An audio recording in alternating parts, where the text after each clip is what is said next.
नमस्कार दोस्तों, धन्यवाद आपका। ईडी पर सुप्रीम कोर्ट के लेटेस्ट जजमेंट वाला वीडियो देखने के लिए, चैनल को सब्सक्राइब करने के लिए और कमेंट में के ज़रिए मुझे यह बताने के लिए कि आप चाहते हैं कि सुप्रीम कोर्ट के आए हुए इस नए आदेश के बैकग्राउंड में, पृष्ठभूमि में जाकर व्यू नाउ केस की एनालिसिस की जाए। मेरे पास अनन्या पांडे वॉइस से मैसेज आए और भी कई साथियों ने मुझसे यह निवेदन किया, गुजारिश की कि मैं इस केस का विश्लेषण करूं। जितना अनुभव और ज्ञान मेरे पास है उसके हिसाब से मैं इस केस का विश्लेषण आपके बीच में प्रस्तुत कर रहा हूं। अगर आपको पसंद ना आए तो भी कमेंट में बताएं, अपने सवाल रखें, बस अपने संस्कार और संवैधानिक गरिमा को बरकरार रखें। तो आइए, पेशे खिदमत है आज का मुकदमा, व्यू नाउ केस, ईडी की कार्रवाई और सुप्रीम कोर्ट के ताजा जजमेंट के मद्देनजर उसका कानूनी विश्लेषण। जी हां, मैं हूं advocate doctor Ajay Kumar Pandey, supreme court of India, और आज हम बात करेंगे व्यू नाउ केस की, जिसमें 3,558 करोड़ की धोखाधड़ी का आरोप ईडी ने व्यू नाउ मैनेजमेंट पर लगाया है। और फिलहाल इस केस में ईडी ने सुखविंदर खरूर, डिंपल खरूर, आरिफ निशार को गिरफ्तार कर रखा है। अब तक कोर्ट से, चाहे वो जिला न्यायालय हो, चाहे वो पीएमएलए का न्यायालय हो, चाहे वो इलाहाबाद हाई कोर्ट हो, चाहे वो चंडीगढ़ हाई कोर्ट हो या सुप्रीम कोर्ट हो, यहां तक कि वीडियो कॉल पर भी बेटे से बात करने की छोटी सी रिलीफ इस कंपनी के निदेशक मंडल को नहीं मिली। आइए जानते हैं इस केस की कहानी परत दर परत और करते हैं उसका कानूनी विश्लेषण। जी हां, जैसा कि आप जानते हैं, व्यू नाउ ग्रुप के सीईओ सुखविंदर सिंह खरूर ने एक क्लाउड पार्किंग स्कीम चलाई, जिसमें उन्होंने निवेशकों से सर्वर खरीदने को कहा, क्लाउड पार्किंग खरीदने को कहा, और उन्हें वापस कंपनी ने किराए पे ले लिया और उनको एक फिक्स रेंटल इनकम देने का वादा किया। लोगों का, निवेशकों का यह कहना है कि जब से उन्होंने कंपनी में निवेश किया, इंक्लूडिंग कोविड टाइम, उनका निवेश, उनका रिटर्न, उनका रेंट कभी नहीं रोका गया। यह उनकी मतलब अंधविश्वास कह लीजिए या कंपनी का ट्रैक रिकॉर्ड है। अब ईडी कहती है कि यह जो स्कीम है वो अपने आप में कानून के साथ खड़ा नहीं होता, यह कानून का वायलेशन है, और कंपनी ने बिना कोई एक्चुअल बिजनेस किए, बिना कोई रियल बिजनेस किए मनी लॉन्ड्रिंग की है, मनी सर्कुलेशन किया है, और भोली भाली जनता से 3,558 करोड़ रुपए जुटा लिए। जब इस बात की जांच आगे बढ़ी तो यह पाया गया कि वास्तव में यह जो क्लाउड पार्टिकल बिजनेस है जिसका दावा कंपनी कर रही है, उसका कोई अस्तित्व नहीं, वह एग्जिस्ट ही नहीं करता है। सब कुछ क्लाउड में था, क्लाउड पार्टिकल भी क्लाउड में था और रहा सब हवा में था, ऐसा ईडी का आरोप है। ठीक है, और बात यहीं पे नहीं रुकती। ईडी का जो दूसरा आरोप है कि फिर यहां से यह पैसा जो निवेशकों का था और जिस बात के लिए वो कलेक्ट किया गया था, वह काम न करके इन पैसों को कंपनी के निदेशक मंडल ने निजी खातों में और कुछ तरह की सेल कंपनियों में स्थानांतरित कर दिया, और बाकी बचा हुआ पैसे से लग्जरी गाड़ियां, सोने, हीरे, जवाहरात और अन्य तरह की संपत्ति खरीदी गई। और तमाम सबूत जुटाने के बाद ईडी ने फरवरी 2025 में सबसे पहले आरिफ निसार को गिरफ्तार किया। आरिफ निसार को गिरफ्तार किया गया, जो view now marketing services limited के संस्थापक डायरेक्टर है। इसके बाद ईडी ने मार्च में सुखविंदर खरूर और डिंपल खरूर को दिल्ली एयरपोर्ट से, और मार्च की जगह अंतिम फरवरी भी आप मान लीजिए, उसको गिरफ्तार किया जब वह देश से भागने की कोशिश कर रहे थे। ये सब ईडी का आरोप है, बार बार समझ लीजिए, मैं अपनी तरफ से कुछ भी नहीं कह रहा, ठीक है। इस गिरफ्तारी के बाद ईडी ने कंपनी का अकाउंट फ्रीज कर दिया और फिलहाल कंपनी का 178.12 करोड़ की संपत्ति जब्त है, जिसमें 26 लग्जरी गाड़ियां हैं और 73 बैंक अकाउंट्स हैं, 73 बैंक अकाउंट्स, ठीक है। अब आते हैं, ये तो फैक्ट्स हो गए केस का, अब आते हैं कानूनी विश्लेषण पे।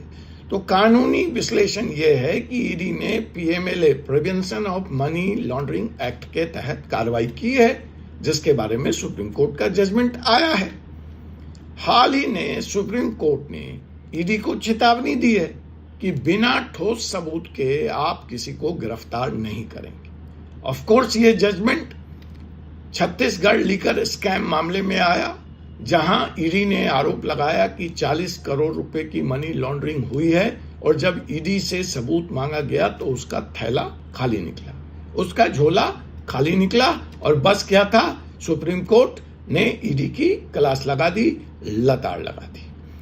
जो additional solicitor general government of India हैं, एसवी राजू, उन्होंने भी ईडी के पिछली हरकतों को, ट्रैक रिकॉर्ड को देखते हुए उनको सलाह दी कि भाई आप जल्दीबाजी में लोगों को बिना सबूत के गिरफ्तार न करें, क्योंकि इससे कोर्ट में केस कमजोर हो जाता है। यहां पर व्यू नाउ केस को अगर हम देखते हैं और गहन विश्लेषण करते हैं तो ऐसा प्रतीत होता है, बाकी तो ट्रायल बताएगा, कि ईडी ने यहां गिरफ्तारी करने में जल्दीबाजी नहीं की है। ईडी ने पहले पर्याप्त सबूत जुटाए हैं व्यू नाउ मैनेजमेंट के खिलाफ, और उसके बाद जब इसके हाथ पुख्ता सबूत लग गया है तो इन्होंने 2 फेज में गिरफ्तारी करी है। पहले आरिफ निसार को गिरफ्तार किया, फिर डिंपल खरूर और सुखविंदर खरूर को गिरफ्तार किया, वो भी तब जब वो देश से भागने की जुगत में थे, जब वो देश से भागने की तैयारी कर रहे थे, ऐसा ईडी का कहना है। यह भी ऑन रिकॉर्ड है कि सुखविंदर खरूर और डिंपल खरूर को ईडी ने कई बार समन किया और वह किसी भी इन्वेस्टिगेशन में नहीं ज्वाइन हुए, उसका हिस्सा नहीं बने। ईडी ने उनसे जो डॉक्यूमेंट्स और प्रूफ मांगा वह भी उन्होंने ईडी को नहीं दिया। अगर वो ऐसा करते तो आज उनका जमानत पर छूटना कम से कम आसान हो जाता। अब इस केस में जो रेगुलर जमानत है, इंटरिम जमानत रिजेक्ट हो चुकी है। जहां तक आरिफ निसार के मामले की जानकारी है मुझे, जो मेडिकल ग्राउंड पे मांगा गया था, सुखविंदर खरूर और डिंपल खरूर के जमानत पे अभी बहस बाकी है। मेरे पास जानकारी नहीं है कि उन्होंने इंटरिम जमानत की एप्लीकेशन लगाई है या रेगुलर बेल की एप्लीकेशन लगाई है, लेकिन फिलहाल वो इन्वेस्टिगेशन के पार्ट नहीं थे। उन्होंने समन में इन्वेस्टिगेशन ज्वाइन नहीं किया, उनसे जो डॉक्यूमेंट्स मांगे गए वो नहीं दिए, इसलिए उनके जमानत की संभावना भी फिलहाल बहुत प्रोबेबल, बहुत अच्छी, बहुत उम्मीद वाली मुझे तो कम से कम नहीं दिखती है।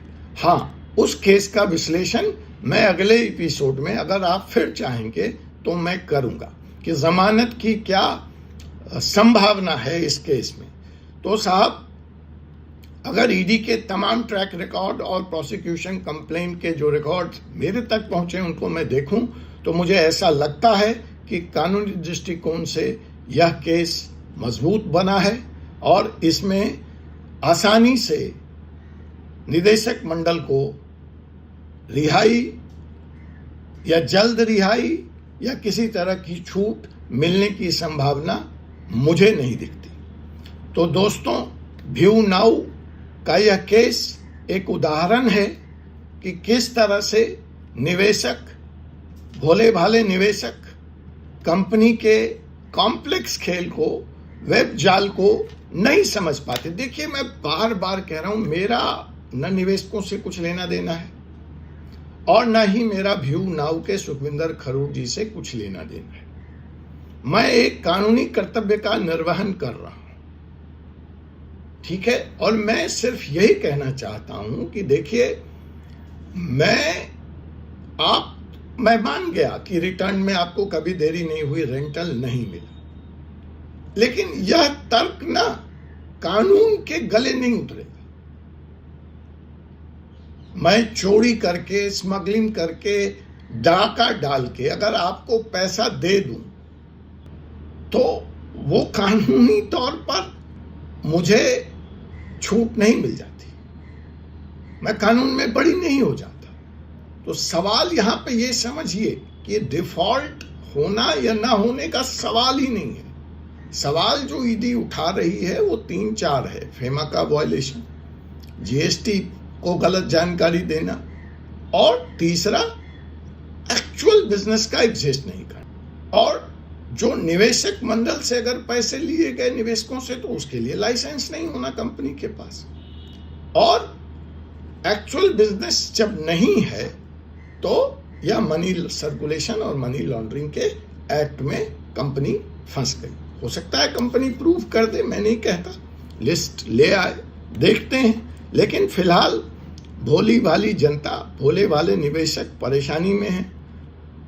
और इस तरह के मामलों में प्रवर्तन निदेशालय की जो प्रवर्तन एजेंसियां हैं, जो ईडी जैसी संस्थाएं हैं, उसकी यह जिम्मेवारी बन जाती है कि वह कार्रवाई करे।